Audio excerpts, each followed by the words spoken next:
Friends, family, fans, we are back for the Rocket Mortgage Classic, according to my little scroller down there. Let me change that nonsense before we crack a cold one. Episode 104. It's time to party at the John Deere Classic, baby. We got the Iowa shirt on, the Iowa beer shirt, looking frisky. Let me change this Rocket Mortgage nonsense over here real quick. I did change the majority of it, but this ain't no Rocket Mortgage. This is the John goddamn Deere Classic. John Deere. Boom. Back in business now. She thinks my protractor is sexy. Really turns her on. You know the drill if you're a country singer, songwriter, / a viewer, enjoyer of that kind of music. That's where you come from when it comes to this nonsense. I was late, accounting. I've still got the computer open here, just in case there's some issues. It's month end, it's quarter end. This is why you need to hit the like button, subscribe to rotoballer.com, so I can just come to you at 6 o'clock Central Time every Tuesday. Don't have another thing that I have to deal with every quarter, every month end. You don't have to deal with that. Just hit the like, hit the subscribe, get yourself a Rotoballer sub. You got yourself 30% off in the link below. Use code SUMMER. That'll help me. It'll help you. We're going to do this thing. We're going to have a fun show. Episode 105 of the goddamn John Deere Classic. I will be there all 4 days.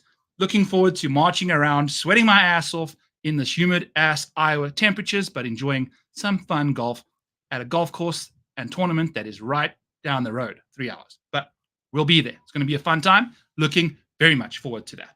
So, another show on Mayo Media. It's the John Deere. Simple situation here. We're not really looking for too much from these guys. Let's go through our bets. Let's figure our stuff out. I will be there on Saturday.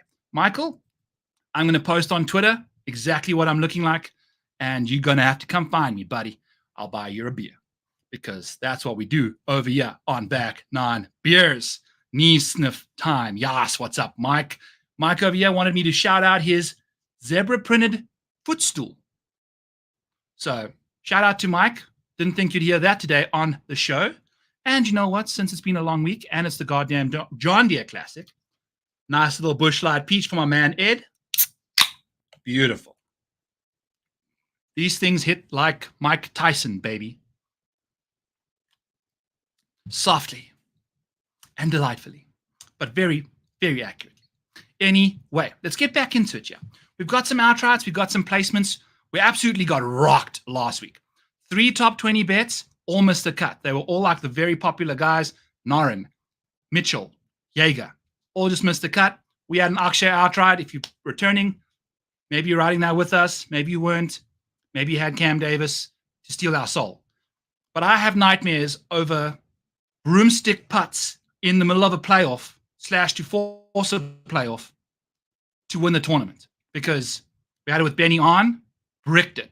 At least Akshay's was a bender and he hit the lip, but doesn't help. Second place don't work for us. Got the top 5 each way. Yippee-doo, you know. We need these outrights, but we cannot control that. We cannot control what Akshay did. We placed the right bet. The guy balled out. Cam Davis showed up out of nowhere, won the goddamn tournament. He led for 0 holes, Cam Davis. He was not in the lead at one single point while he was on the golf course. He won it sitting from a chair. Tough scene. So we had also another mention about the broken back. Yes. Friday, I wake up, my back's busted up. So old man syndrome going on for me, but I did do a different workout on the bicycle and it messed up my back. Tough scenes for your boy. So it seems like it's better. I'm on some muscle relaxers. We're doing a few Busch Light Peaches over here. Life's going to be good for you guys. Going to have a fun time. Let's dive into it. Let's party. Let's get ourselves some freaking winners on the card here. Spinal. What on earth does that even mean? What does that even mean, Wood Chipper King? They were chalk donkeys. I know, Joanne, but that's what you do with chalk donkeys. You bet them top 20. You don't play them in DFS. It is what it is. Sometimes that kind of stuff happens. It's all good. All right. So let's figure ourselves out here. We've got some at the half hour mark. We're going to give you guys a little contest. Going to keep on rocking and rolling as we roll through here. Going to be lots of fun. Okie dokie. So I appreciate all of you in the chat. The mic. Oh, it's a mic. Yeah. I broke my back. What's wrong with your back? My back is broken. Your back's broken. Yeah, I broke my back. Anyway, Mike Tyson, great interview. Absolutely whacked some guy, I think. Then in the interview afterwards, he says his back's broken. Crazy stuff. Yeah, it's spinal. Anyway, let's get into it. Yeah. First up on the board, upside ranking number 2 for us is JT Poston. He's one of our first outrights. Not the longest of the outrights, but he's going to be our guy. 35-1. These are all placed with each ways because that's what we have to do on this freaking godforsaken channel is the each way situation because we don't have guys that make it across the line for us. Akshay let us down in a big way. So we got to take the top 5s with these dudes. So I believe these are split by a quarter, by 1/4, and we get 4 places for some of them. 35-1 for JT Poston. He's won this tournament before. The course history factor here isn't that big of a deal. You're not going to find guys really thriving at this venue as much as you should at other venues like Quail Hollow and things, unless your names like Zach Johnson or Steve Straka. These guys just tend to ball out at this venue. There are some guys with some good course history that you can lean into. JT Poston's one of them with a win. So if he can get that working out for us, we're in good shape. We like what he can do. The irons have been dialing themselves in lately, I believe. They're coming back to the world. Data Golf's ranked him 2nd in the model. He's got the 4th most strokes gained total in 2024. We are liking what JT Poston's going to get up to. We're looking for some wedge factory stuff here. Look at this. Top 20 in the wedge department. Solid from 150 to 200. The long irons take a bit of a beating. There's not that many of them at this venue. We're okay. So that's kind of what we're leaning into with Poston. Love the wedge game. But the putter can absolutely get on fuego. We've even got the right putting stats here. So let's do this. Who the hell knows what shows up when we unhide here? Oh boy, my hands are clammy. I can't click the buttons like I need to. Oh boy, let's just leave that alone.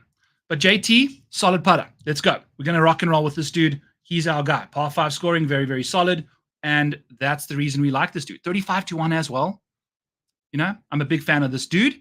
We're going to go with him in that department. And then while we're at JT Poston's stop and clicking his name for a winner, let's do a top 10 on JT Poston as well at plus 320, I believe.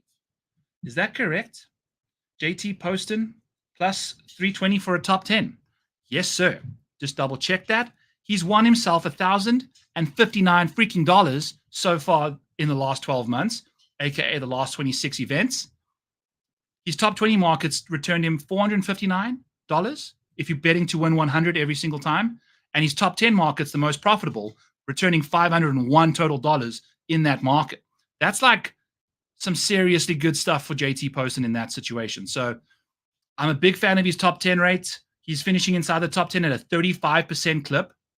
Remember when we're on this part of the show, you always want your top 10 rate to be double your top 5 rate. You want your top 20 rate to be double your top 10 rate. You want your top 40 rate to ideally be double your top 20 rate. JT Poston doesn't have any of that doubling up yet because his top 10 rate is more than double his top 5 rate, and it supersedes.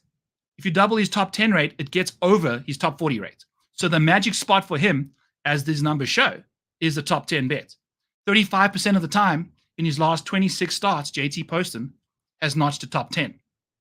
So we love JT Poston for a winner at 35, and we're going to bet JT for a top 10 at plus 320 at bet 365. Ties paid in full, folks.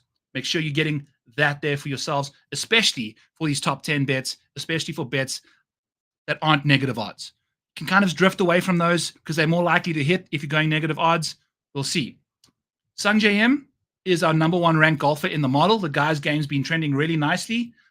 It's telling us we've got a nice little minus 120 bet there for a top 20 on Sunjae, which is his best market, but he's only doing it 48% of the time.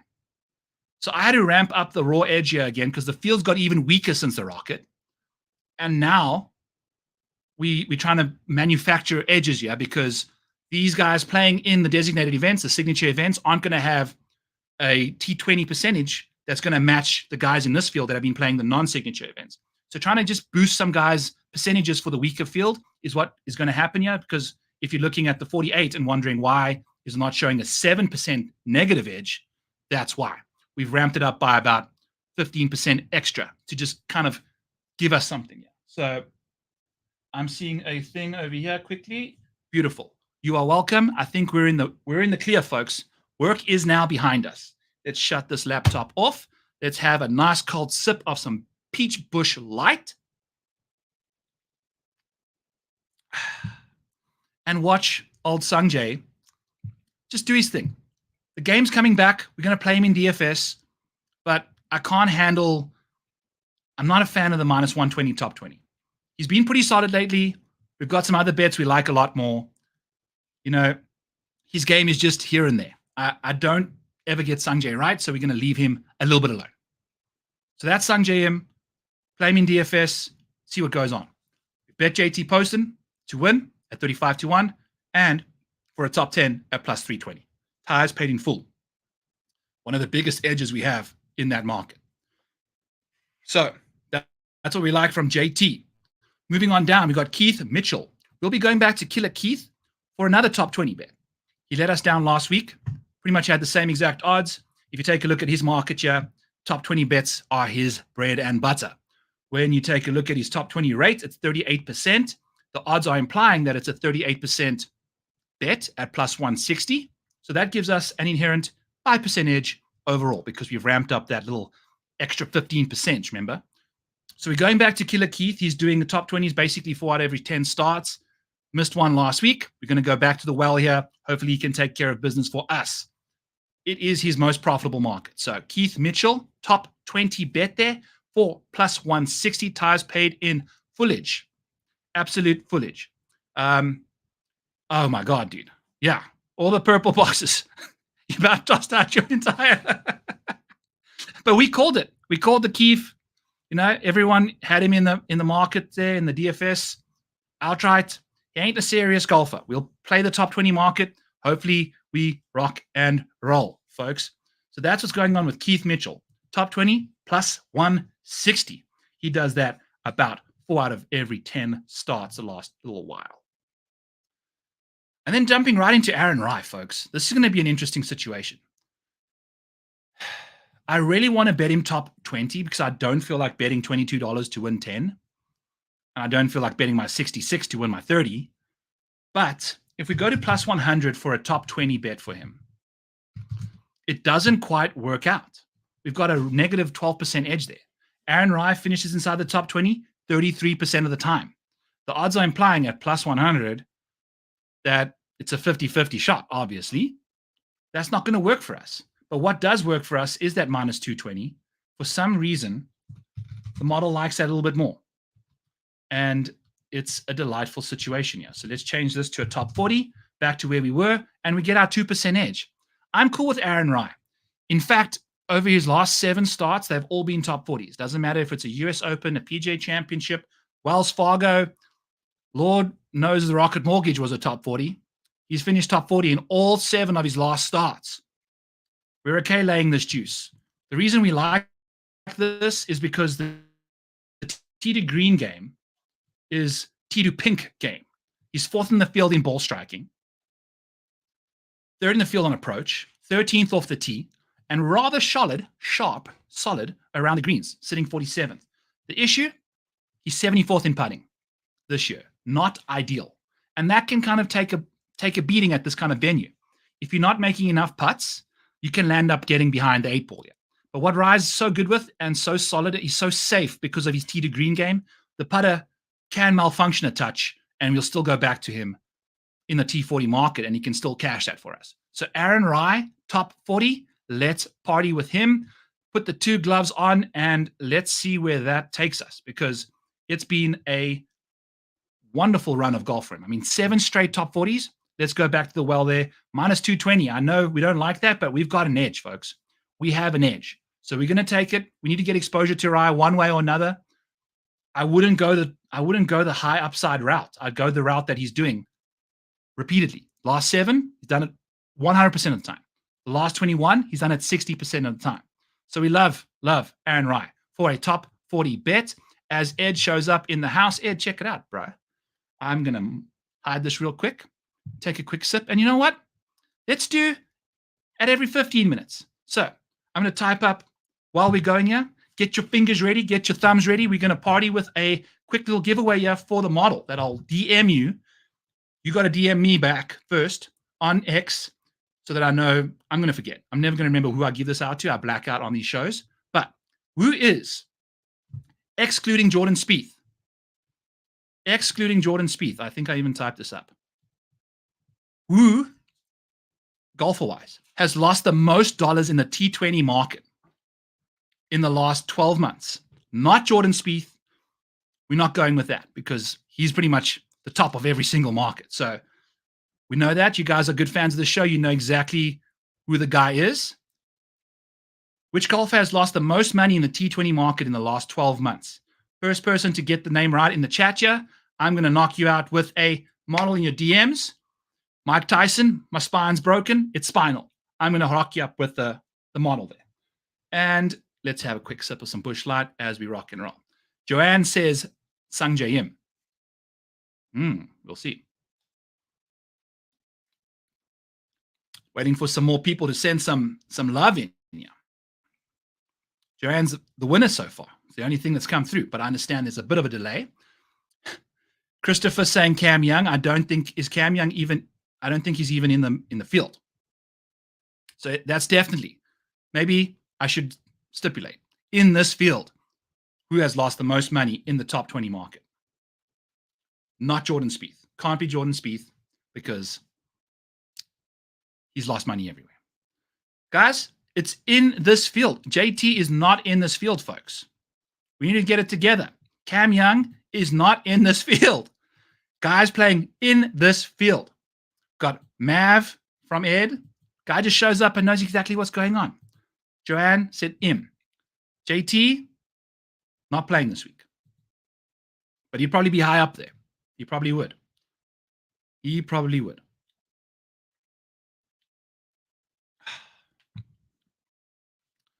All right. I'm going to give another 10 seconds, and then we're going to rock and roll. Let me pull up the worst T20 number yet.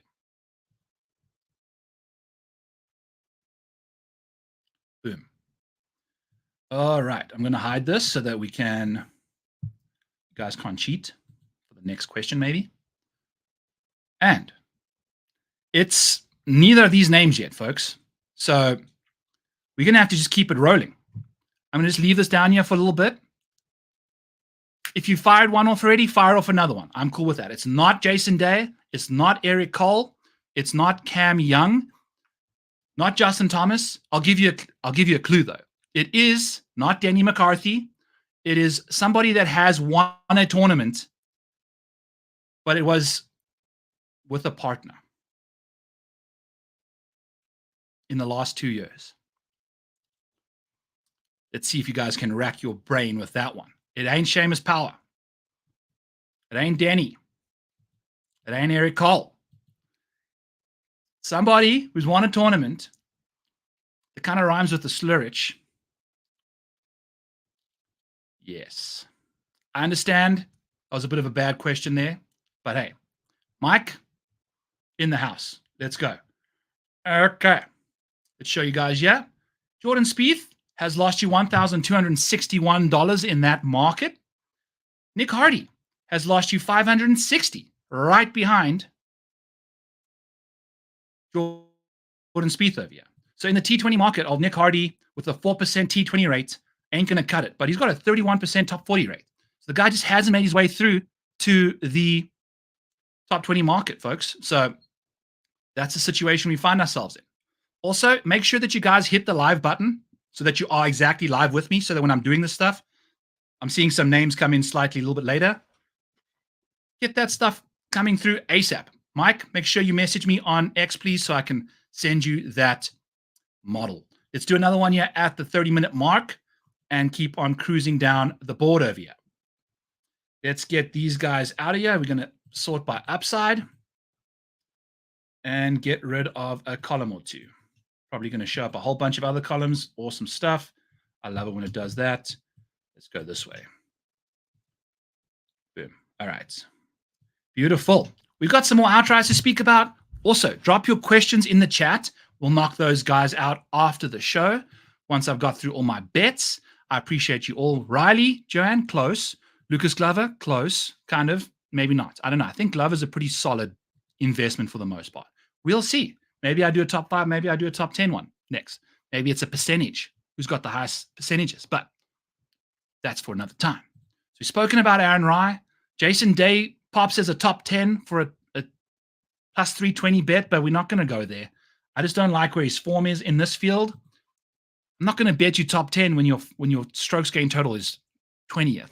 That's not going to get it done. So we're going to have to leave that alone and move on to our next guy. Our 7th ranked upside golfer, and the guy that won it for us here last year, folks, is Sepp Straka. Diet Coke Iron Man, he's our guy. This dude playing some good golf, top 4 in the field in strokes gained total. This guy finishes inside the top 5, basically 1 in every 4 starts.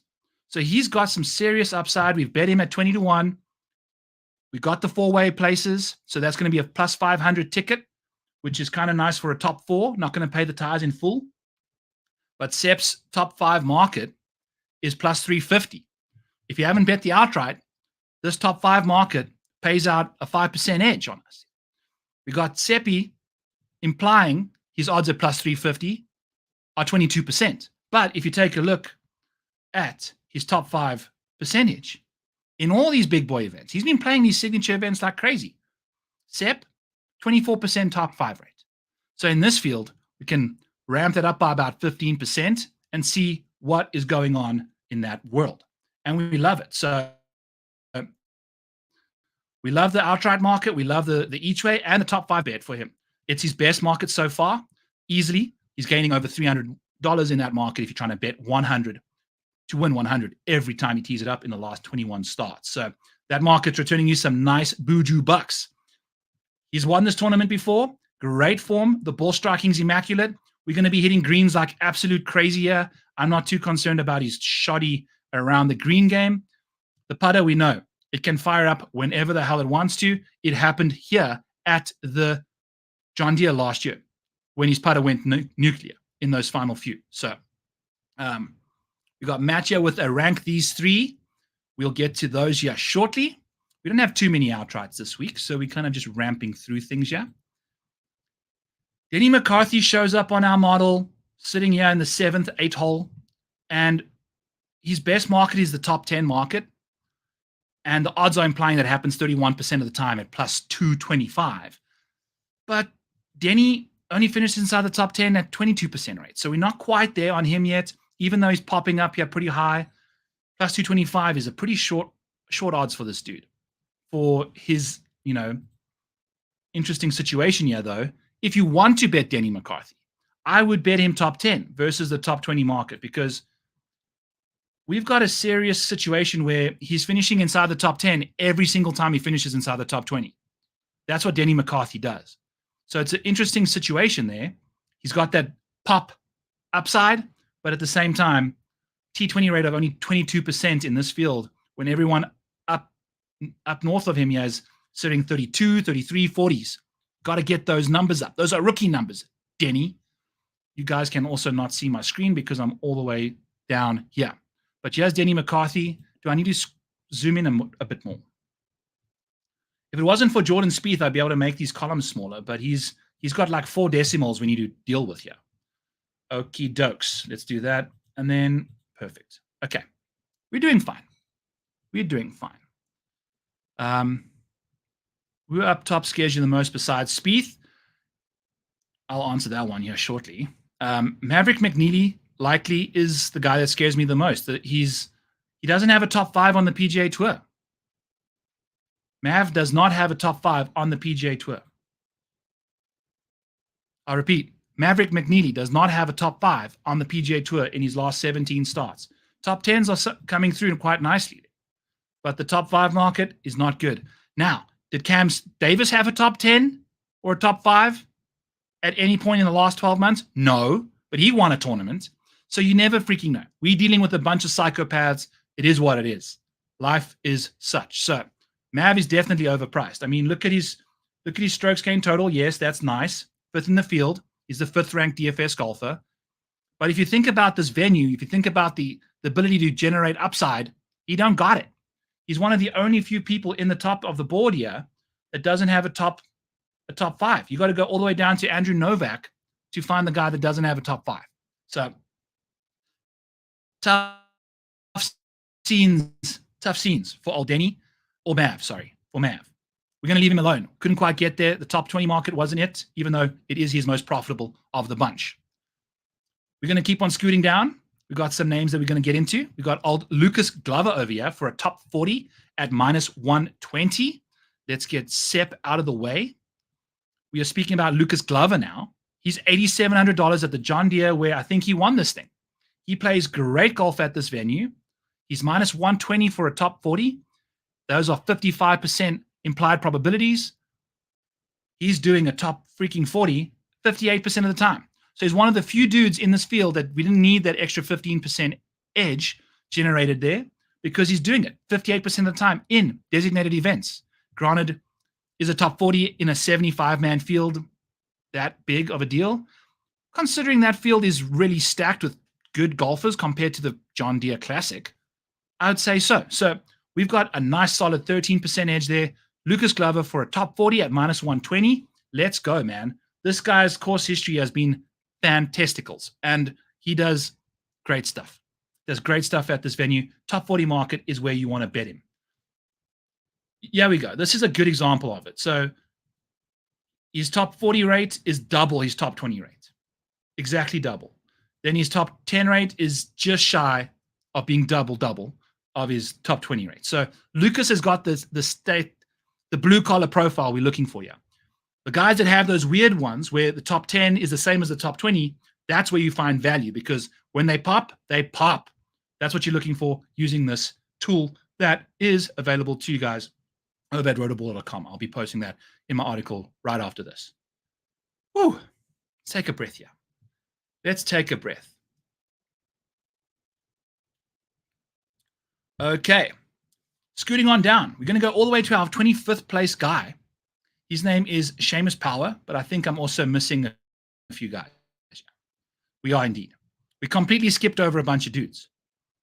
Jake Knap, top 10, +650. It's one of his better markets. When he's inside the top 10, he's inside the top 20, baby. So we would go top 5, but we've bet all of these dudes with each ways. I'm not going to try and, having more than 5 top 5 bets almost doesn't make sense, because how can every one of those bets hit? I understand that there's unlikeliness that all 5 guys are going to be in there, but we don't want to overload things. We want, if it works out perfectly, we want Jake Knap to finish 6th and cash our top 10 bet at +650. Jake Knap's doing it 22% of the time in his 18 starts. That's delightful. And it's a weaker field. We saw him play a bit better last week again. He's been struggling in his big boy events. Jake Knap in the weaker fields where you don't need that much power. The Cognizant Classic, last week he was playing good. He had a tough first round, but I think he shot 7 under one of the days on Friday. So that was impressive from him. He's a boom or bust character, though. His top 40 rates, 33%. Not so good, but that's also designated fields. So there's a lot going on here. We like the top 10 at +650, a nice little juicy 12% edge. We are going to that well. Beautiful stuff there from Jake Knap, our only outright of the year. Maverick is overpriced. I agree. I feel Mav is a great play on day 2 of Showdown. Okay. While we're busy ADDing our way through here, don't let me get away out of this range. But just looking at like round by round stuff, this is exactly Mav's situation. Over here, you can take a look and see his round by round stuff here. So rounds 1 and round 3, when things are nervy, you've either started the tournament, expectations are high, or you made the cut playing well and expectations are higher and he struggles, but he always seems to bounce back. So what we're saying here for the audio listeners, Maverick McNeely in round 1 ranks 86th in strokes gained total for round 1. In round 2, he's 24th. In round 3, he's 119th. And then round 4, he bounces back inside the top 20 again. So we've got 2 rounds inside the top 25 and then 2 that are outside the top 85. So I think, Ed, talk about just nailing the question here, buddy. I mean, this is exactly Maverick McNeely's situation. It's a wheel where You want to make sure you've got Mav. I can't even get his stuff right here. Let me get you out of the way. You got to make sure Mav's in your showdown lineups for rounds 2 and round 4. As you can see right here. Very important. Smash the like. Absolutely, Jack. I love you, brother. Thank you for saying that. Yeah, Knap, exactly. He was plus 850 last week for a top 10, and now it's plus 650. Weaker field definitely helps, definitely helps justify that. But also, they saw, okay, he tends to show up on these kind of situations. Yes. So, yeah, that's what's going on with Knap. We like it. We like it. We like it. Matt can't decide if he likes Eric Cole or not. Could easily disappoint again or keep the good mojo going. Well, let's do this. We've actually got a bet on Eric Cole. If the computer will let me click a button here. There we go. Nope. He's just right on. I'm going to hide this in the meantime. There's Eric Cole for you.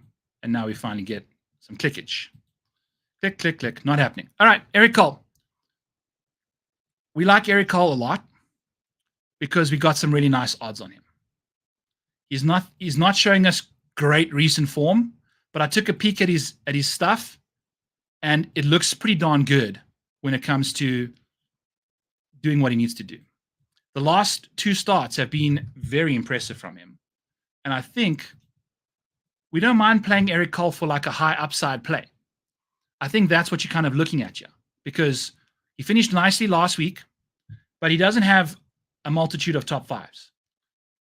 But that's his best market. He finishes inside that top 5 when he's playing good golf quite routinely. So we're going to go there plus 800. It's an 11% implied odds. He's doing it 12% of the time. A lot of that was earlier in the year. But you know what? You have to risk 0.125 of a unit to win a full unit back. To me, that's a fair risk-reward situation. He's the one top 5 bet we are going to go with at plus 800. Tires paid in full. It's his most profitable market. If he misses out, we've thrown down $12.50 to win 100, $1.25 to win 10. That's fair. I'm okay losing that money if he doesn't. But if he does, yeah, we go, baby. So let's go there. You want to give the company to Eric? I think this has to be a reference. What's the reference from here? What is the reference from? Yeah, dude, this is exactly what we're here for. To Q&A, I'll do the majority of them at the end, but I had a bet on Eric Cole anyway, so it was a nice, easy situation to kind of move our way in there. Billy Madison. All right, I'm going to have to watch that. I don't recognize that quote. Okay, folks. Next up, we'll do the second giveaway. Obviously, our main man not going to be able to win twice. So feel free to contribute, but don't, maybe just sit back and enjoy your win there. So let the other people have a chance here. Who has been the most expensive, not including Jordan Spieth? Who has been the most expensive top 5 bet out of all of these guys playing this week? Who, over the last 12 months, has cost you the most money betting him top 5, not including Jordan Spieth, in this event over the last 12 months? To win $100, how much money have you lost betting on this specific golfer, the second most costly golfer behind Spieth in the top 5 market? Who has cost the most money in the T5 market? Boom. All right. Send those names in. I'm going to take another sip over here. Joanne says, Joanne's fast. She's got those sneaky fingers. Popping those names through there quickly. It ain't Jake Knap. Not Jake Knap. In fact, I don't even really know who it is. But Jake Knap's, we just went over Jake Knap. His best market is a top 5 market, Joanne. So that's naughty corner stuff for you. It's like the complete opposite of what we're looking for. It ain't Sepp Straka.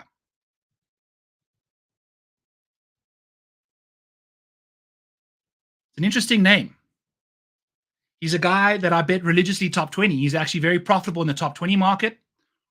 but the rest of his market, not the best. His name consists of 8 total characters. 8 total characters. Ooh. Ooh. We got a hot one.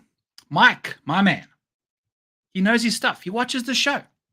He watches the show. We got lots of guys coming in here with Keith Mitchell, some rye. Guys are pretty close. Let's put it up and show you. But it's old Bug Dugger, the gimmage. I speak Mike's language. So let's go here. Let's get the gimmage out of the way. And boom, ta-da. Top 5 market. Doug Gim, behind Jordan Spieth, would have lost you $208 if you're trying to bet to win 100 every single time.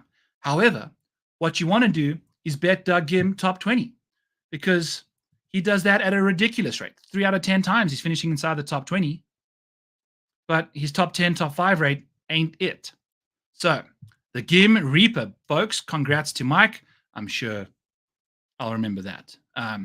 Big Doug has kicked my balls low. Yeah, dude, exactly. Some Rye, some Mitchell, Keith Mitchell right here as well, you know, with the top 5s, losing 141. He's another top 20 guy, though. You want to bet him there.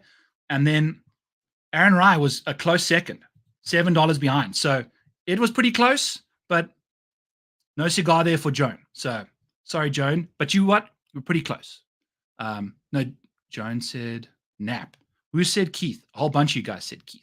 And Darbo's in the house. What's cooking? Darbo. Beautiful. Just gave away the second model in the DMs. Doug Gim, the worst guy in the field behind Jordan Spieth at generating top 5 revenue for you. In fact, he's lost you $208. So congrats to Doug Gim. If you want to bet him, go and bet him in the top 20 market where he has been kind of offsetting the top 5 market quite nicely there. So lots to like from old Dougie. Duggity Doug. Okie dokie. Davis Thompson. Let's chat about some Davis Thompson. Yeah, we bet Davis for top 40 last week. We bet Aaron Rye for top 40. What do we get from both of them? Freaking top 2 finishes from both. Yeah, he finished second last week. Did freaking Davis Thompson. So did Aaron Rye. Our top 40 bets finished runner-up. So we nailed those bets, but our top 20s didn't show up. Yes. I like it. You got to make sure you're betting the right stuff, Mike. You know what I'm saying? You don't want to be betting the wrong markets. Finding the right markets, it's the way. That's also not a bad idea. Bet him at the players, but you know what's similar to the kind of players this week? A short positional golf course? These kind of venues for Doug Gim. Not the longest guy, but he thrives at these kind of spots. But I don't, you know, he's a little outside of the top 20. I can't quite go to a guy that's outside the top 20 in my model. Even though, I mean, what's his top 20 rates? 28%. What's Doug Gim's situation here? Doug Gim for a top 20 is plus 230. What does that give us? A 2% edge. Yeah. Still, so if you want to do that, you can. But that's where we are, yeah. Beautiful, beautiful. Shipley top 40. We'll get there in a bit. Remind me, please. Let's get to Davis Thompson. Who we bet for a top 40 last week. Look at these starts. And the 1T2 was at the Myrtle Beach Classic, which isn't in the metrics for me, but it's worth noting. So his last 6 starts have been 2nd, 9th, 27th, missed a cut, 17th, and then 2nd again. This guy's trending. He's trending, folks. Plus 3,000. Let's go. Davis Thompson, D. Thompson on the card. I've been, you know, a little skeptical of this dude, but boy, he's been playing some good golf. And I don't like to bet outrights. Look, I'm not the best outright bettor, but I have a few rules I try to follow. I don't like to bet guys that haven't finished inside the top 10 recently or even in the last 12 months. You got to have some sort of sensation about feeling the pressure inside the mix there. Davis Thompson, he's been dealing with that a lot. I mean, what? He's got some serious 3 top 10s in the last 6 starts. 2 of them being runner-ups. So he's been close. And once again, I'm showing you a name that you can't see. But yes, Davis Thompson, as you can see here, the top 10, top 5 number is not the best, but we bet him top 40 last week because He's a top 40 machine. Does that 6 out of 10 times. So we love old Davis. Let's see what he can do for us. Also, I don't need this column. No wonder it's not making sense to me. There we go. Okay. So Davis Thompson, great form coming in. Strokes gain totals, 6th in the field. Love that. The ball striking's been great. The putter just needs to show up. And that's okay. 3,000 to 1, 30 to 1, plus 3,000. We can go to Davis Thompson because this is the situation. Jordan, you need to get yourself stuck into the live world. I think you're a touch behind. Not going to win any prizes if you're commenting on the video after everyone's already sent their stuff in. But I appreciate the comment there. Mav McNeely was a close contender, but he wasn't it. So Davis Thompson, as we keep on scooting down the board here, he's just amazing when it comes to all sorts of stuff. This middle range here, he tends to get better the further away we go. So maybe the wedge fest, not the greatest thing in the world, but he's been moving the needle. That's all I know, is he's been trending pretty good. He's been pretty good. Okay. So we have Davis Thompson for 30 to 1 each way. So what that means, and I'll pull it up here. Here is Bet365, and I'm going to pull up outrights. So they have an outright market over here. Pull this up for you guys. Can you see that nicely? So it says an each way. Before I get into the nitty gritties here, an each way is when it's basically saying you have to bet the bet this way and that way. So if you want to bet Sunjae Im for an outright at 14 to 1, you can click his name. We're going to hide this. Okay. You can click his name, and then you can either bet him at 14 to 1, whatever you want. But that's just the enhanced odds. So like enhanced win is where it's just straight up picking the winner. So he's 15 to 1 over here, and you click that button, you bet your 100, it will turn you 1,500. Sepp, same situation, but you've not got any insurance policies for your top 4 or your top 5.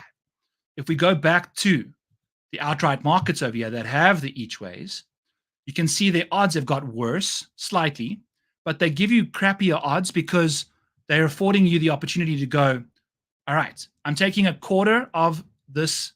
Let's just make it easy. For Jordan Spieth, for instance, you're going to take plus 2,000. You have to bet that to win. And then if you want the each ways, you have to bet that same amount, the same exact amount again to get the placement market. So if you're betting $10 on Jordan to win you 200 in the enhanced market, that'll just do it if he wins. But in the each way market, you're going to have to bet 10 on the outright and then 10 on the each way. So AKA the top 5. And that's going to give you plus 500 odds because the each way, the first number here, the 1 quarter, means that they take the odds and they dice it in a quarter. So it's plus 500 for a top 5, and they don't pay ties in full. If you go over to the 3 places, you're going to get better odds for Spieth. It goes all the way up to 30 to 1, but you're getting less places, and it's dividing it by 1/5. So you get a higher odds for your outright, but you don't quite get, the juice because you've got only three places to kind of cash that out. As you see over here, where there's a 12 places, the odds are the lowest out of all of them because they're charging you to get those additional 12 places versus the 5. I hope that helps, Matt. I did a really bad job at explaining that in the beginning. I hope you hung on there and figured it out. So yes, we're going with Davis Thompson. Love what he's up to. And speaking of Davis, I see Edward Gale in the chat here asking about Davis Riley. No, I just can't do it with that guy. He had 1 week where it was just scintillating golf, and then that was that. So I just can't do it with him. Maybe we can figure out where we want to go. But we've bet old Davis Thompson at 30 to 1. Let's get it going for ourselves here. We love what he's up to. He's trending so nicely. Got those each ways. Let's freaking go. Spoke about Glover. Let's chat about Seamus. Seamus Power, baby. He's my guy. I love a good Seamus Power. 60 to 1 at a golf course that he's got the 12th best course history at a golf course that he typically thrives at. Short positional golf courses. I was looking up some comps. Bermuda. Out there in Bermuda.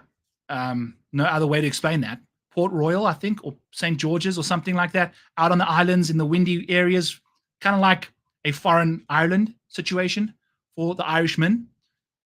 60-1. He's won on the PGA Tour. He hasn't necessarily had top 5s or top 10s, but he's been playing in all these signature events. This is like one of the first chances he's actually had chances to play in a tournament where he's arguably one of the better golfers in the field. So we like what Seamus has been up to. The course history is great. What about the course history? Why does it like him? He's solid with the wedges inside the top 30 for most of them. Very nice. And then once it gets out of there, it gets a bit rough. But it's all good. We don't mind that. He's also been playing against some really impressive golfers in his last little while. Get us a JV field over here at the John Deere and see what old Seamus can get up to. He's 60-1. It's a price I'm willing to pay on somebody that's got this kind of upside. He's a mouth breather. Who are we talking about yet? Davis or Seamus? There we go. All right, so Seamus Power, 60-1. Our second last outright. Hopefully he can take care of business for us. He's our guy. And then finally we got Adam Schenk. He's kind of down the board here. Unfortunately, he hasn't been playing the greatest golf. But he's 66-1. Great course history. 6th in the field here with course history. Got a top 5. Got multiple top 10s. Adam Schenk. But the recent form has been a bit rough. He's 20th in the field in strokes gain total, but the majority of that over the last little while has actually been rather putrid. And he might be the Cam Davis this week that we're looking for. If you take a look at his recent starts, it's not been good.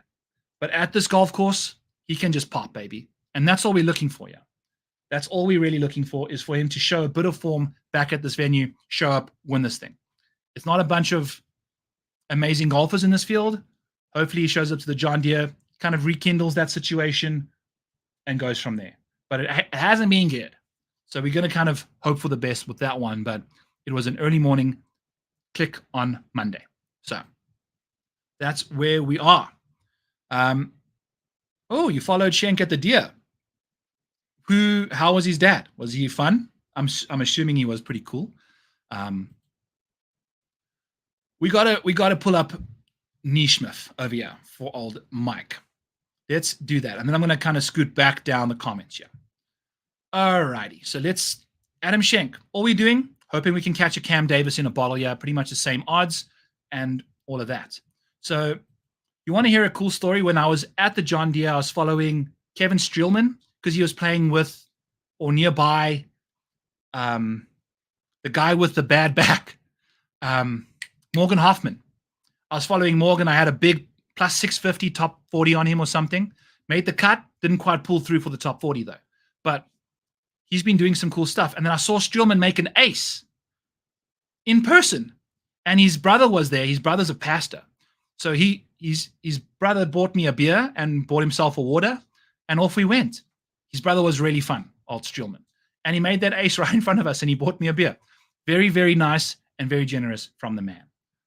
Okay. I think that's all of the bets that we've gone through. Let's answer some questions now. Let's answer some questions. Matthew Neesmith. Is he even in the field, man? Is he even in the field, Doug? Yes, he is. All right, so Neesmith, we've got ranked. Oh, boy. What about him are you liking, Maiko? With the zebra print situation. The approach play is going to be great. That was all last year, though. Like last year's stuff was good for him. It's not been good. So I don't have a lot of positive things to say, my friend. Unfortunately, I don't think he's got it this week. I just don't think he has it for you. So Neesniffer, I'm not the surest thing in the world there, but let's leave him alone. And then Post Malone is Chairs. Chairs kind of almost looks like Post Malone if he threw a few more tats on his face. But when it comes to approach play at this golf course, I mean, from 150 to 200, this guy's dialed the hell in over the last little while. Also pretty darn good with the long irons, so that's good. But the putter, like Chez's putter over the last little while has been really poor, like very bad. There's like 150 people in this field, and he's 130th out of all of that. So I don't know if I'd go to either. Maybe Chez for a top 20, but I mean, it's been dire this year, my friend. It's been very bad. The last 20 rounds of golf, we've got what? One top 20. Ugh. Not gonna encourage you to go there, but hey, I'm not gonna say no. He's your guy. Play him if you want, but maybe in some DFS.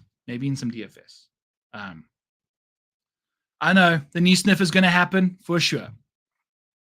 All right. So Ben Coles. I'm going backwards, folks. I'm going backwards here. You know what? Let's actually go from the right way. Why are we being a bunch of psychos? I had some questions here. Beautiful. Moving on down. Shipley for a top 40. Okay, let's do this. Mike T asks Shipley for a top 40. So Shipley, pulling up his numbers isn't even going to really do us justice, because it's like we don't have a lot of it for him. You know, he doesn't even have my stuff in here yet. Like, it's no good. So it's going to have to be a maniac play. And I'm kind of with you there, because the guy's been impressive. He's finished inside the top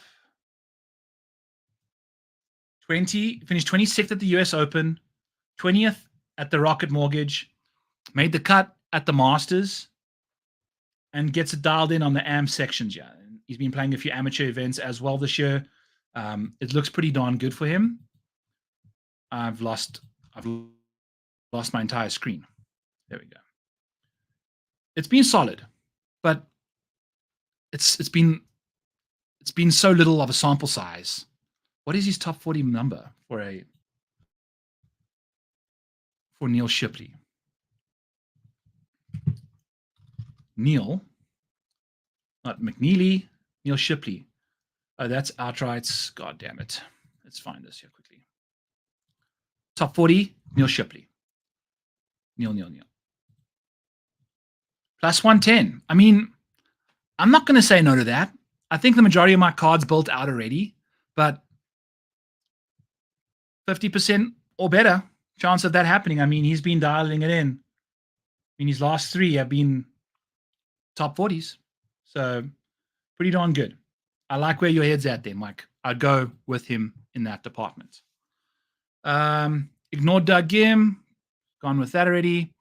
Hopefully Matt understood the... Okay, good. So you did understand with the visuals. Yeah. You can see with the odds how it changes the numbers because of the different placings and all that stuff.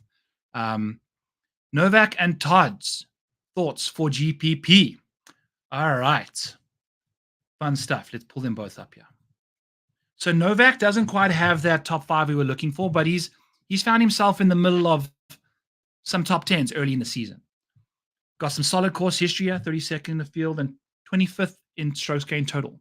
He's $7,000 flat. Where does that take him to in who's around him? That's always what I'm trying to look at as well when we're looking for golfers around another dude. And Andrew Novak, who would I go instead of in his place? I mean, no one really. Maybe Nate Lashley is a guy. Let me get my face out of this way.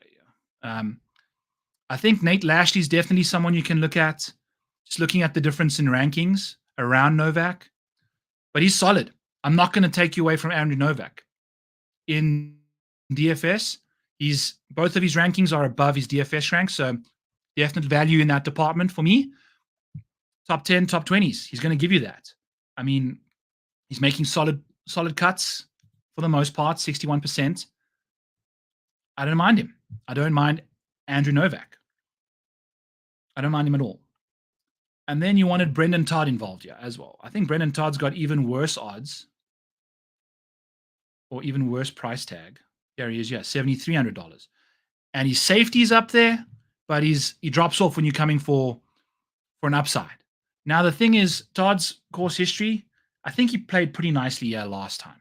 So we've got that going for him, but I don't know if I'd ever play Brendan Todd in GPPs. He pops sporadically and I guess a lot more than the rest of the guys around him, which is what you're kind of looking at.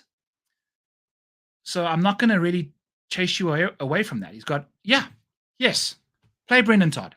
What am I trying to do here? This is the John Deere Classic. This ain't no designated field. And look at what we're seeing here. We're seeing impressive stuff from him all the time. Finishing inside the top 40, 50% of the time. He makes cuts 85% of the time. But the only thing that really disappoints me about Brendan Todd is this situation here. Let's take a look at his round by round stuff. Maybe also play some Brendan Todd in round 1, round 2 showdown. Toss him out there for a first round leader potentially. In this field, he's top 10 in round 1 and round 2 strokes gain total. But then it goes to 43rd on a Saturday. And then on Sundays, he's 115th. He just doesn't have it when he's in contention on Sundays. And that's a shame. So that's why GPP for me, it's like, tough. But looking at those around him, I can understand why you like that, because the rest of these dudes, none of them really have single-digit numbers in their round by round stuff. Todd's at least got that early upside. If he can just claw on, hang on, maybe get another top 10 year, then we're looking mighty fine.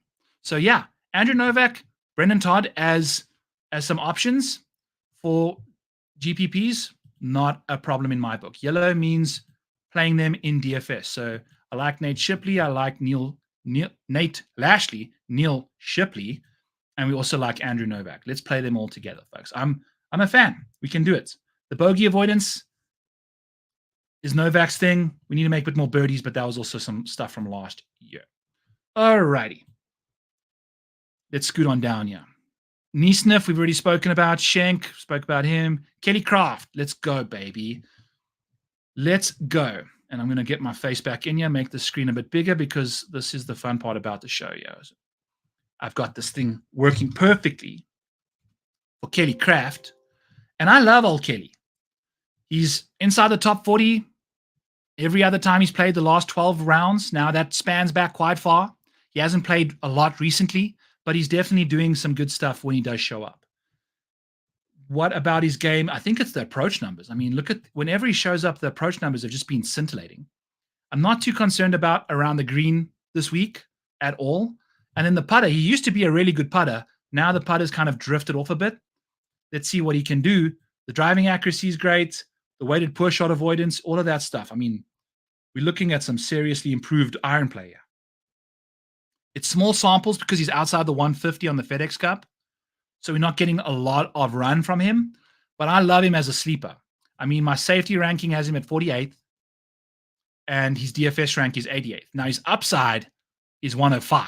And the upside's getting whacked here because he's got no top 10s, no top 5s. So we're working with it. But I'm a fan. I like him for top 40s as well, because I think you're going to obviously get much better odds than even money in that market. So, in fact, let's see. Because I bet Kelly last week. He is for a top 40 plus 225. So that'll probably give you some solid options there too. Not 205, but 225. It's a massive edge, but we don't have a ton of history with this dude. You remember, it's only 12 rounds of golf. So take it with a grain of salt here and there. I don't mind him. I love him at $6,600. Let's paint him yellow. Let's play him. I love it. Any love for old man Cooch? I actually had him as my cray-cray option last night. He just hasn't been doing it, folks. He played nicely in 2023, but the last little while, it just really hasn't been there for Matt. $6,900. He's just right in the middle here. My model's got him a bit better than what the rankings are. I don't know. I don't know what I have nothing. I like Matt Kuchar at golf courses Matt Kuchar plays well at. He's never really played well at this golf course, surprisingly. How often has that even been? Let's take a look at Matt Kuchar's situation before we kind of get away from him, but it likely doesn't change my opinion on him. I mean, we've got a 17th and a 25th as his best starts this year. Yeah. And he's been playing in a lot of these random non-signature events because he's not good enough to make it into those signature events. And his best finished 67th at the John Deere here in 2023. Prior finishes were all before 2010. I wasn't even in the country at that point. So Took a long time to say no for old man Cooch. Ed, I don't like him. There's other options to go about. What would they be?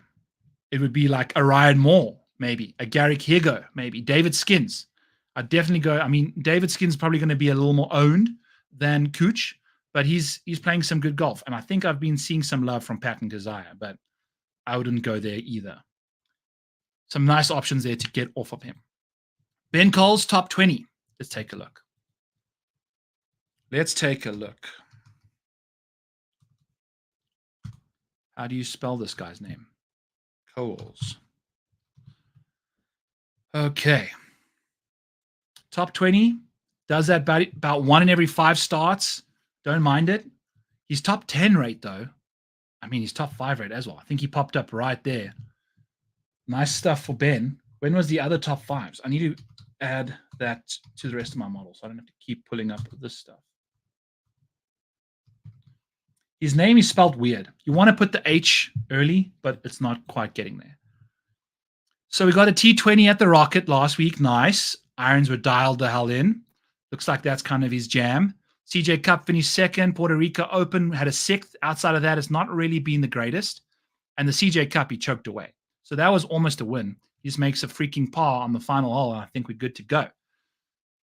Tough scenes for old Ben, but, I mean, the putter, this is what you like to see from him, is a venue that is going to reward these putters. He's been putting lights out. So a top 20, though, it's like hit or miss. What is his top 20 number here? Ben Silverman, Ben Coles, plus 320. What does the model tell us there? Yeah. If you're in the mood, Joanne, bet him top 20. It's not the worst thing in the world. At plus 320, I don't mind that at all. Maybe you want to go top 10. Do we get a better edge if we go there? Oh, this is also for a top 40. So, womp womp, no good. Let's make this a top 10 bet and change it to 750, which is his top 10 odds. Maybe you bet him top 10. I would bet him top 10 because he pops. He's a popper. He just does his thing. As you see, you know, like we've got these spike weeks. Love the putting. Anytime he finishes not inside the top 20, it's like not in, you know what I'm saying. So, yeah, easy peasy. Let's go top 10 for our guy, Ben Coles over there, Joan. Don't mind that whatsoever. I think I like Shipley over Clanton. I think so too. I think between the two of them, they're going to be very popular, both. But Clanton likely, just the fact that he's higher priced than Neil by quite a significant margin is interesting. You know, I don't have either ranked very high. They don't like, this is the thing. We don't have enough data for all these guys yet. So we're going to have to see what these dudes get up to. But, you know, see, we don't even have like data for half these dudes. So it's hard for me to say, but at $8,600, that's a steep price. That's a steep ass price to kind of ask the people to pay for Luke Clanton. I mean, what is he outside of the Rocket? Did he do anything else?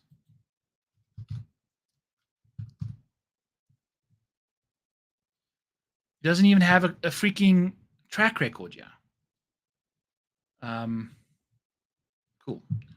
This usually slows down the stream a lot, but let's see what we can find on. I need to see what this guy's track record is.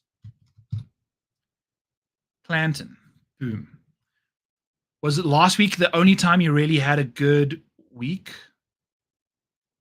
Look at this. It doesn't even show him up first, even after we clicked his name. 84 results. Okay, let's just go here. It's taking forever for me. I don't know what to say about Luke Clanton. I don't know what to say to you because it's so new. It's like so fresh. These guys, think about like when these guys first show up, they have these good rounds and then everyone gets excited and then all of a sudden it's like, oh boy, he's doing what Nick Dunlap's doing again. You know, Nick Dunlap's starting to show back up again, but after that really good performance, now it was a win. It's not like a solid finish. Let's find this stupid ass thing here. Okay. Rocket Mortgage was the last one. Maybe if we click his name from within the Rocket Mortgage, we can kind of find out how he's been doing this season. I don't know off the top of my head. So where is he at, Jay? Finished 10th, which is great. Congratulations. View his profile. Does that take us to the promised land? So he's played in 2 events. That's it. So, Jesus, all of that for nothing. They can't even tell us which. Oh, it was the Rocket Mortgage and the US Open. So maybe, but I think he'll be popular. He's also very expensive. Maybe that helps. What a mess. Took forever for me to get to that situation. He's only played twice this year. I should know that nonsense. So yes, Matt, thank you for asking about Luke Clanton and getting me on a complete tangent over there. Also, one of my 5 greatest golfers of all time, Dylan Fratelli. Yes. Yeah. And he's playing with like nothing to really lose. You know, like he got kicked off the DP, off the PGA Tour. Next thing we know, Fratelli's back in business, doing his thing over on the DP. Let's take a look here. Fratelli. On the DP World Tour, I think he had that win in Bahrain earlier in the year. Yeah, I don't know, bud. It hasn't really been the best. You know, the lack of green boxes on the DP World Tour to translate here, maybe. But he's $6,200. He's obviously won at the John Deere Classic way, way back, 2019. But even after that, he's got a top 30 and a bunch of miscuts. So, Zach, if you want to, go for it. I wouldn't if I were me. But I'm not me. I am me. You're not me. So, there we go. Shipley is now no longer an amateur. He went pro, I think, at the Rocket. And then I think Clanton is still. I think he's still I think Clanton said that unless he gets his tour card, he's going to stay at FSU for the 4 years. I think is he a sophomore now or a junior? So, you know, there's a lot going on there. You bet, dude. Anytime we are, I know Clanton didn't make any money last week. Neil Shipley made some money last week. So finally, all the time, bud. This is what we're here for. This is the Q&A part of the show. This is what we're doing. You are most welcome, Ant. There we go. Throwing up in the chat again, Darbo. I see what's going on. I see what's going on. You're the instigator, eh? I'm going to have to get some clown music for you. Chase you out of the chat. And the clown music reference, Sweet Spot DFS over here on the screen. Go check out that YouTube show right after mine. I usually go right before Darbo, and then I'm going to be in the chat there. He has a Sweet Spot optimizer. It's a badass tool, and it's really fun. You learn a lot about pairings and how to build optimal DFS lineups. You can ask him to build your own lineups for you using a specific set of golfers. It's a great time in there. It's gross. What are we talking about here? Dylan Fratelli? Is that what we're throwing up at you? Zach Johnson or nothing? Yes. You know what I was thinking about is a Zach Johnson top 40. Because old ZJ, 27th in the field, he's been making cuts, folks. Like, he's been playing in golf and making cuts. He's making cuts at a 50% clip, only finishing inside the top 40 at a 25% rate. But let's pull up old ZJ's course history at the John Deere. I think I bet him top 20 or top 40 last year, and he let me down a bit. But he seems to be playing a bit better golf lately. So look at this John Deere record here. Holy buckets. So the 2022 instance was his first non-top 40 in forever. Bounce back again in 2023. So I think old ZJ, let's find old ZJ here, because I will be betting this as a maniac play. Plus 170. Yes, baby. Maybe we make the cut again and it struggles to get to the top 40, but he's been doing it religiously. He knows his golf course.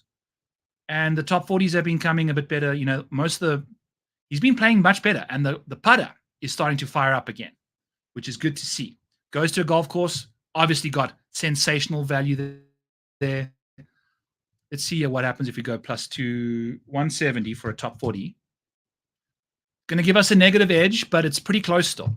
And we know what we know about this venue, that Zach Johnson does his thing.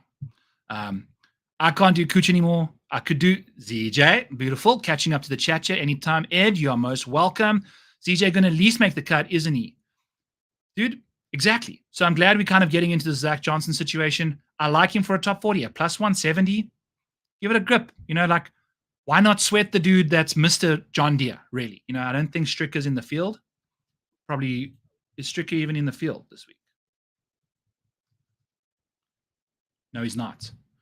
So he's going to be doing it all for the Quad City, Quadzilla fans out there. So love some ZJ going on in that range.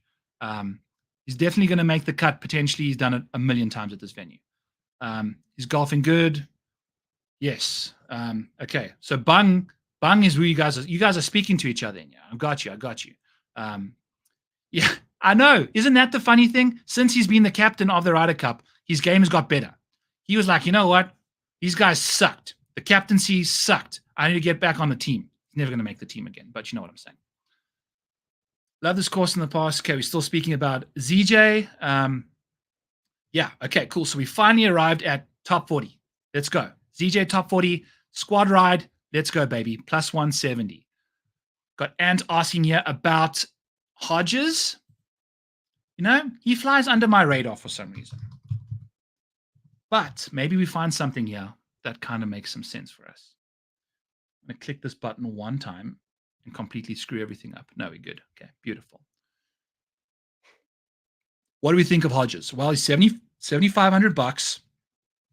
My rankings have him 15 spots worse than the DFS rank, so that's not a great start. Let's see what his finishing positions are here. He's a top 40 guy, likely. Makes a lot of sense. He's sitting around that in the market over here. The top 20s just come every now and then, 1 in every 5 for old Hodges. So plus 100 for a top 40. That's right on par. You know, I think that's going to give us pretty much like a 1% edge, 3% edge. So there's a market for you to go if you're in the mood for Lee Hodges top 40. What does that look like in the last little while? Okay. So yeah, I mean, top 40, T45, top 40, miscut. So I mean, lately he's been doing some top 40s. The approach numbers looked really good. Maybe he missed the cut, the rocket, tough week, whatever. But the approach numbers have been very good. The putt has been very good. It's a combination that can be quite lethal. It's just we've not pieced it together yet. We don't have a top 10 outside of the 3M Open that he won by 5 over Kevin, by 7 at the Twin Cities. Wow. Over Kevin Streelman. God damn. So yeah, he goes and wins something by 7 and then doesn't have a finish better than 7th. I mean, he's got one finish better than, a few finishes better than 17th only. So, yeah. Bung? No. Jordan Spieth, maybe he wins this thing. It would be one of the craziest stories ever, but I'm out on this guy. Can't do him anymore. I mean, Jordan Spieth, he's the #1 ranked DFS option, but his safety ranking is 28th. His upside ranking is 13th. Like, there's no value. His price on the odds board, it's astronomically bad. We've got plus 115 for a top 20. Let's just plug this in and see what kicks out. I mean, obviously it's going to be horrific. It's one of the worst edges on the board. So price-wise, he's way overrated. And the thing is, I've always said, if you ride the roller coaster with Jordan Spieth, you ride it alone. So you throw up on yourself. You want other people to throw up on you? Because it's coming. The throw-up's coming. That's my weather report. The Spieth low-pressure system on the roller coaster coming in hot. Got a Phoebe Cam. Phoebe Cam. There she is. Beautiful dog, isn't she? Anyway. So, yeah. Spieth. The Spieth throw-up. Ugh. It is what it is. It is what it is. All right, taking final questions while I wrap this up. Thank you all for showing up. Thank you all for tuning in. Thank you all for the questions. Guys, we're rocking. The questions are amazing. Joanne's I love it. Joanne's so quick to the point here. Let's see if we can do this. Get a little Phoebe Cam action at the same time, yeah. All right, so I'm going to do one more thing. Extra camera. Please let me know if you can still hear me. Boom. Okay. Where's Mike? Maybe we can get him in the house because I know he's a big fan of the Phoebus. All right. Berger top 10. Let's go look for Daniel Berger. Now, the fun part about Daniel Berger is it's literally one part of his game that's missing, that when it shows up, we're in trouble. But I don't know if you want to be soon or late on this, because what Daniel Berger used to be was the opposite of, not the opposite. He was so well-rounded in all departments, but his short game right now in 34 shot length rounds is 129th in this field. Now, you got to make a lot of putts, and that's what's really bringing him down the most. But the ball striking is 6th in this field. So maybe like a first-round leader bet, showdown potential, definitely. I mean, with this kind of a profile, maybe the putting comes and goes, but it might show up for one day, and the ball striking is going to be there. You know, I don't mind it. What is a top 10 for this guy? Because maybe that's the way to bet him. He doesn't have any yet, so the odds are going to be ass, but we know what's going on with the putter. If that just flips, then we're looking good. Let's see. Has he had any positive situations with the putter in the last little while? No, he hasn't gained with the putter yet, but it's been like close. It's been really close. So I don't know. I don't know what to tell you. I think it's a wait and see type situation. But I mean, we've got in his last 25 rounds of golf or 25 events, we've got stuff here from 2022 still. You know, when he was playing. So what I'm trying to say, let's go to his profile here. 2021, when he was playing some of his best golf. 2022. You're seeing these putts are dropping. The short game. He used to, Daniel Berger, I think in 2022, led the PGA in scrambling. And now we've got this. It's not going to work out just yet. Now, this is looking good, the approach and off the tee. But I'd probably just bet him top 10 if you're in the mood. What is his top 10 bet? Did we find this out yet?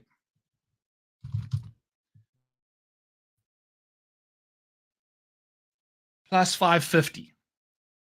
So if you think Daniel Berger's got a better chance to finish inside the top 10, smash it. But, you know, we haven't seen too much of that just from him yet. Kisner, Denny McCarthy. Oh, and someone asked me to rank 3 guys. Wow. Way at the beginning. Let me make sure that happens as well. It was early too. There we go. Matt, sorry. You guys need to remind me about this stuff. Okay, rank these 3, Maniac. Glover, Hubbard, and Poston. Okay.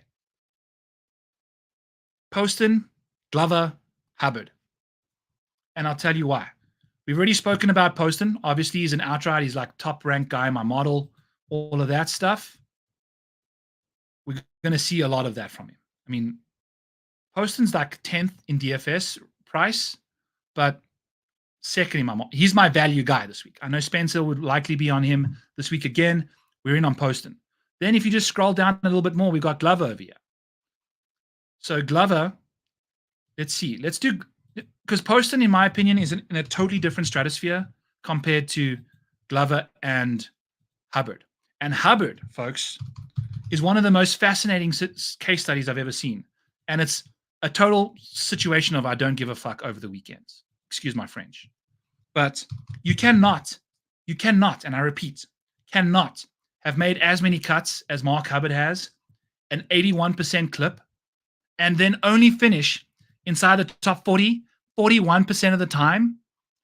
It's barely half of your made cuts finishing inside the top 40. He's got this top 20 number here for the last 27 events. Awesome. But I'm going to pull up his stuff for this year and show you what a letdown he has been over the weekend. And to me, I think Glover provides you with a bit more upside than this, because you're not going to see a miscut here. You're not going to see a single miscut from Mark Hubbard at all. But this was a 3-round tournament. He finished 4th.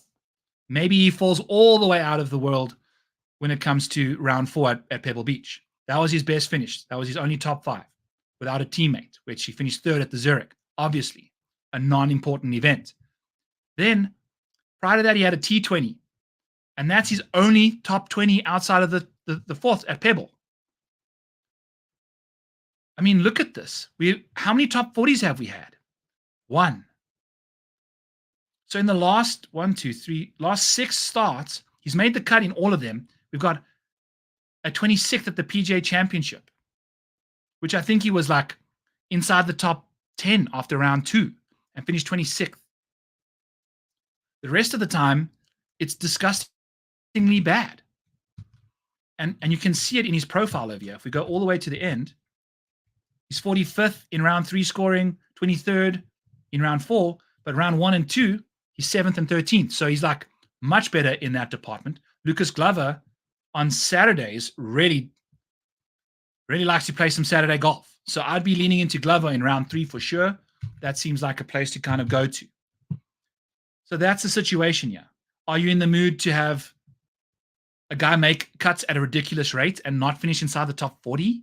Or would you go to Glover, who's got a bit more upside than Mark Hubbard at a golf course that Glover's got the best course history at? So I'd probably go Poston, Glover, Hubbard. Took a million years to get there, but hey, we're having a good time. Okie dokie.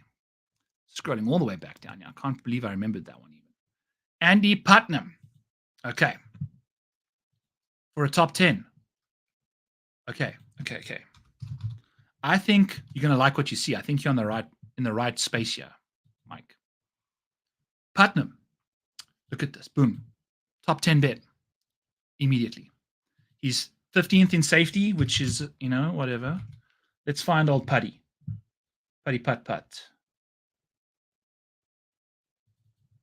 I have no idea where he's even on the odds board. Okay, so top 10 is plus 700. There's a solid edge over there. I'd definitely lean into that top 10 at plus 7-1, basically. Boom. You've got that going on there for you. Odds 13% implied edge, but at the same time, it's the raw edge is 7, but the implied probability is only 13%. He does it 17% of the time. So you're getting an edge, but it's not like a repeated edge. I think maybe, the market might be for him a top 40 is plus 130. I think, that way you're at least getting something that happens half the time.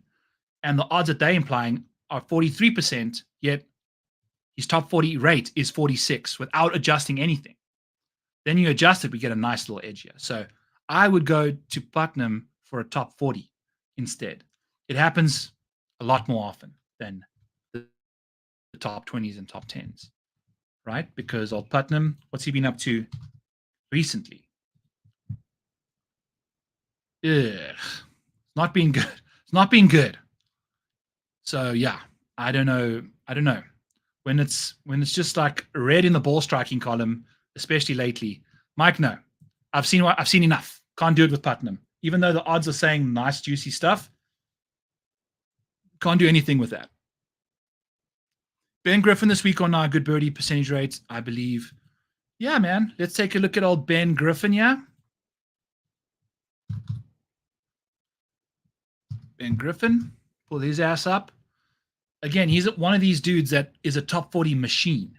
I think this is the world you want to live in here, because looking at Ben Griffin's recent form, even with the eyes and the floaters and the 3 blind mice factor, Ben Griffin has a second at the RBC Canadian, and that's his only top 10 this year, outside of the American Express, to start the year off. So tough scenes there. He just never seems to finish off the round. And it's because of this situation. Look at his round 2 scoring.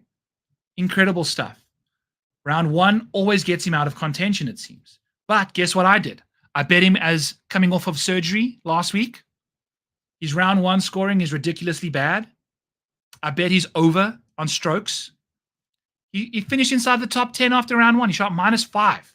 So I don't know. This guy's just an anomaly. I think you can definitely throw him into some lineups in DFS. He's really sharp around the greens.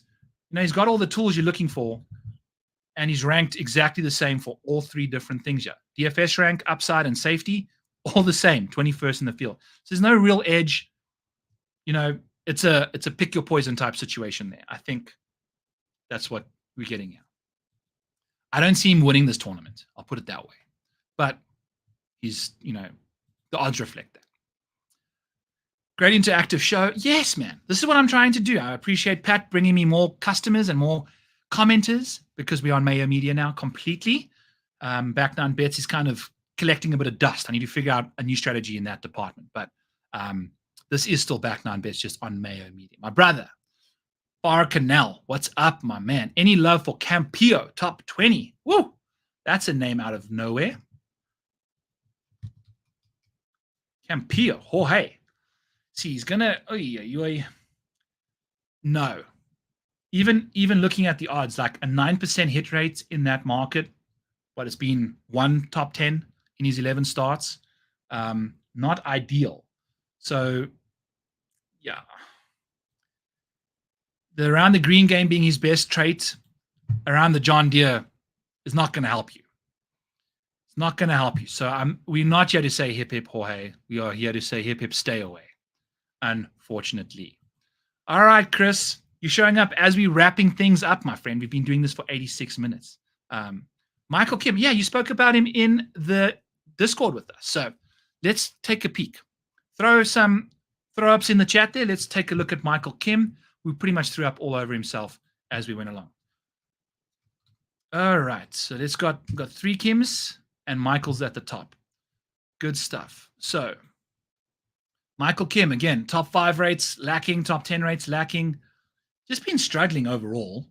I think what we do have to look at, obviously won this thing like in 2018 by $1 million. Basically did the Lee Hodges of the John Deere that year. $7,400. The proximity numbers are solid for him. The strokes gain numbers are not. So make of that what you want. The mid irons are very good for him. He's very, very good from 150 to 200. Gets a little worse from 200 and out. But it's the wedges that have been really letting him down the last little while. And I think that's going to be necessary to play good golf this week. So I don't know if he can get right there. Despite his short game solid, the approach numbers are solid, but the ball striking, the drive has been all over the place. So I don't really have much to tell you there. I really don't. He's 34th in DFS ranking, and he's backwards for me. So can't do Michael Kim this week. Sorry, not yet. Some Johnny V. All right, Christopher. Let's find you some Jonathan Vegas here. Johnny Vegas. Ooh. Top 40s. I'd bet him top 40. I wouldn't bet him anything else than that. Like when you're not don't have a top 20 yet, but hey, 36% of his 11 starts have been top 40s. Have they been more recent, or have they been so far away that we don't even know which ones they are? Okay, so Rocket and the RBC Canadian. Let's pull this up right here. Check this out. Some solid stuff. If he's not making the cut, it's basically a top 30 the last 3 or 4 times he's played. So yes, top 40 market would have been 1, 2, 3, 4 of 7. So yeah. And what are his odds? Right over here, top 40 plus 115.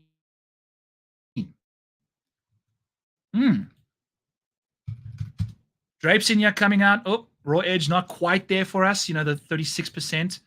So can't quite get there yet. But we have seen 4 of the last 7 have been top 40s. But it's the John Deere, so you're going to get plus 115 instead. So if you're in the mood, I'm not going to talk you away from it. You can see some maniac recent form kind of filtering in there. If we go 4 of 7, that gives us what? Like a 60% clip, 65, which is not 36. But we're also then picking and choosing our timelines. Oh my goodness, I'm going to have another drink here. Also, I didn't even nearly get done with this freaking Busch Light Peach.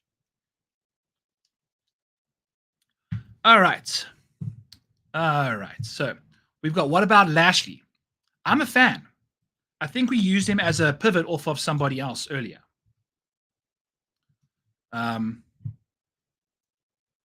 Nate Lashley obviously grades out spectacularly for my model. He's half the DFS rank in my model versus what the price is at $7,400. So we're getting some solid upside there, or value at least. The T5s, he's got one of those. T10s, he's got a few. T20s are better, finishing inside the top 40 once every now and then. Now, what is his situation? You do have to throw this stuff into context. And I want to make sure that my model can start doing this a bit better. I need to make sure that I can figure out how to put the percentages and power rate them to determine how it applies from like a signature event to this kind of a week. But Nate really hasn't finished better than the 13th at the Players, where he went absolutely nuclear on approach. The approach numbers are his thing. We haven't seen much of that recently. If you were going to bet him, I mean, his last 6 starts, the best finish has been a T39 without a partner. And it hasn't been big boy events. You know, it's Corrales Punta Cana, Valero. None of them are signature events. So he's been struggling. So Nate, you know, the model likes him as a course fit. Got a 21st and a 26th year in his 3 starts. So maybe in DFS, I'd play him. I think there's value in the DFS market, but I'm not entirely sure where I'd go when it comes to betting him. Rio Hitsetsuni. Phoebe always shows up and then she peels the hell out. All right. Rio. I think if you're looking for some Rio inspiration, you've broken my computer asking that. He hasn't been playing great golf lately. And in the meantime, while this stupid spreadsheet slows itself down, Rio Hitsetsune, or Hitsatsune, as Darbo would say. We've got 1, 2. So, okay, his game's starting to kind of make its way back downtown, walking fast, pace is a blast. And he's homebound for another top 40 maybe is the way to go about this guy. We haven't seen a top 10 finish yet on the PGA Tour.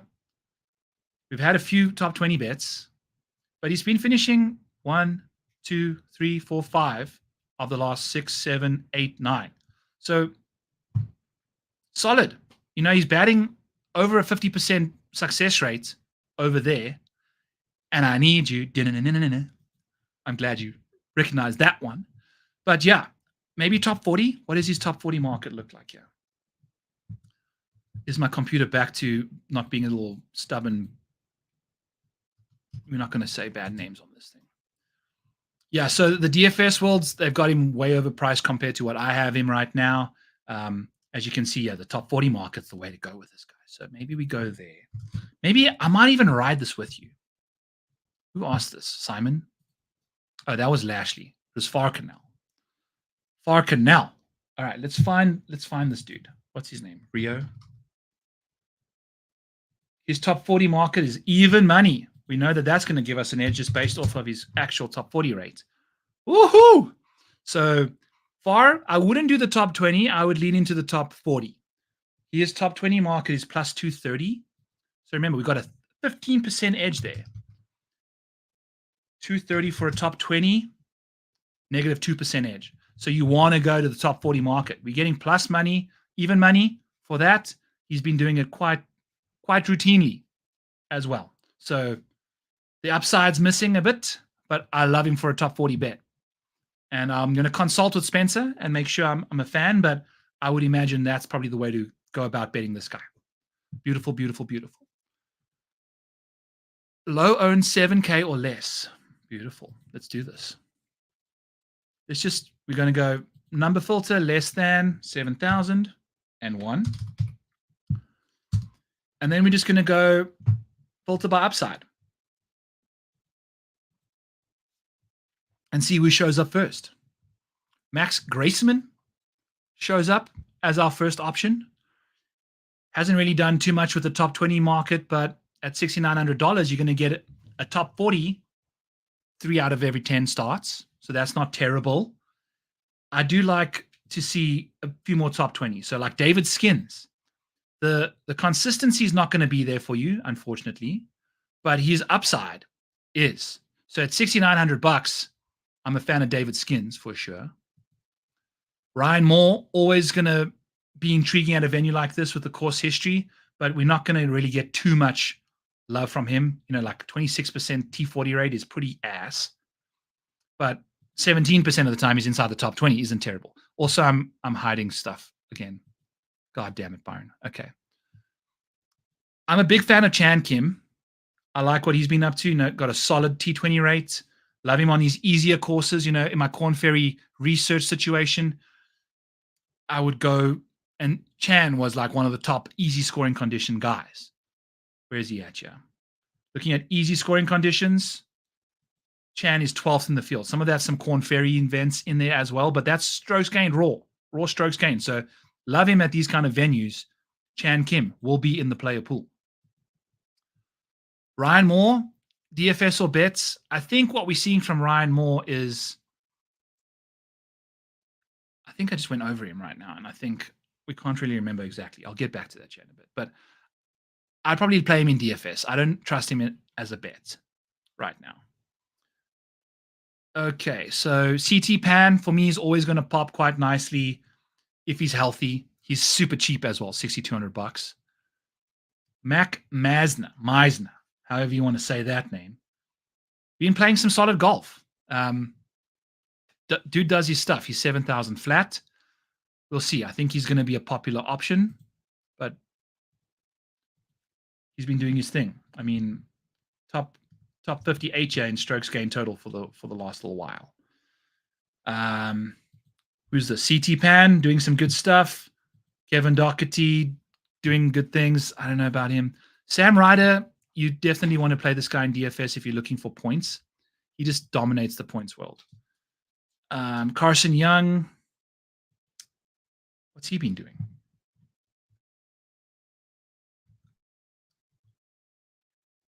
Let's get this. First time watcher. Let me see. Enjoying the content. Oh, thanks, my man. Cheers, brother. I think Rio's struggling with language barrier in the USA, but he's got game. Yeah, he does. I mean, he's a baller, dude. And sometimes it takes a while to come from another continent, another tour to kind of get your stuff figured out. I can see what's going on there. Okay. What were we looking at here? We were looking at, who were we looking at? It was someone cheap. It was Carson Young. Plus 187. But we're also trying to look up his actual stuff. I'm starting to hit a brick wall here, folks. I'm starting to lose some concentration. This might be my final one. Seems like everybody's kind of asked all their questions. So Carson Young, top 40, last little while, top 40, miscut. So he's got 3 top 40s, but it looks like the game's starting to move in the right direction. You know, you've got that going on there. The driver's been great. Accuracy is always good to see at the John Deere. You want some accuracy. Maybe John. Dunlap or Shipley, last one in DFS. I would probably play both, but Dunlap. Nick Dunlap has shown us a bit more, and I like him at easy scoring conditions. I think Shipley is also going to be quite popular. Everyone's a fan of these guys, right? So, but I think Shipley was in the 7K range. And Dunlap, we haven't really spoken about him, but he's kind of just a whatever kind of situation. However, he likes himself this kind of a golf course.